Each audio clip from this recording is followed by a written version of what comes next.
Kata-kata tadi, RPJMD itu tidak akan diketok palu kalau tidak ada KLHS. Puskesmas itu tidak layak untuk dibangun berdampingan dengan Balai Benih Hortikultura. Untuk mengeluarkan izin lingkungan harus ada UKL UPL, tergantung misalnya apa perlu SPPL ataupun perlu UKL UPL.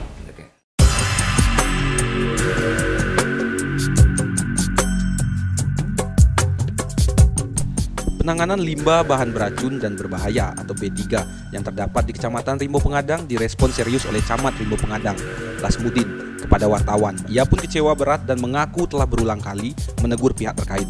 Sebelum surat perintah kerja atau SPK yang ditandatangani oleh Kepala Dinas Kesehatan Lebong dikeluarkan, hingga berita ini dipublis, pemberkasan administrasi tentang upaya kelola lingkungan dan upaya pemantauan lingkungan diduga belum dimiliki oleh pelaku usaha atau kegiatan khususnya kegiatan pembangunan Puskesmas Rawat Inap di Kecamatan Rimbo Pengadang.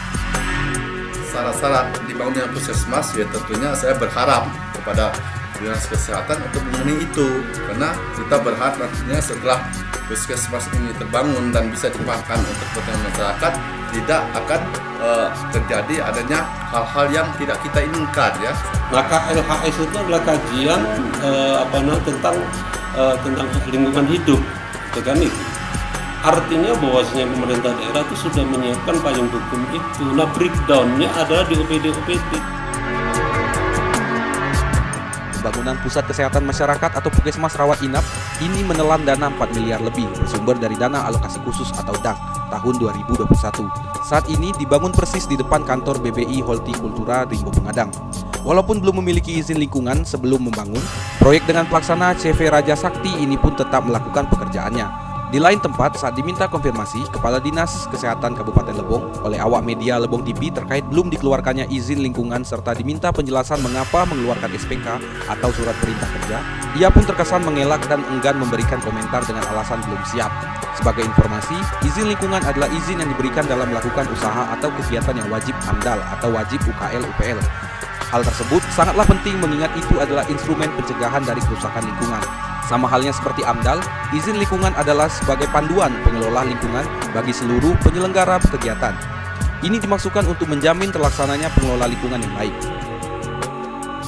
Dinas teknis yang lebih paham terkait persyaratan yang harus dipenuhinya.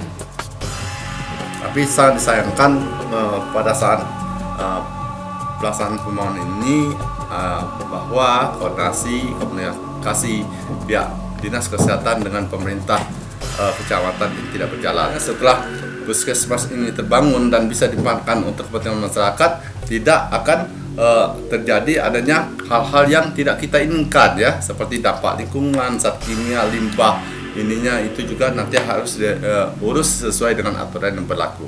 Dari lokasi, Tim Liputan Lebong TV melaporkan.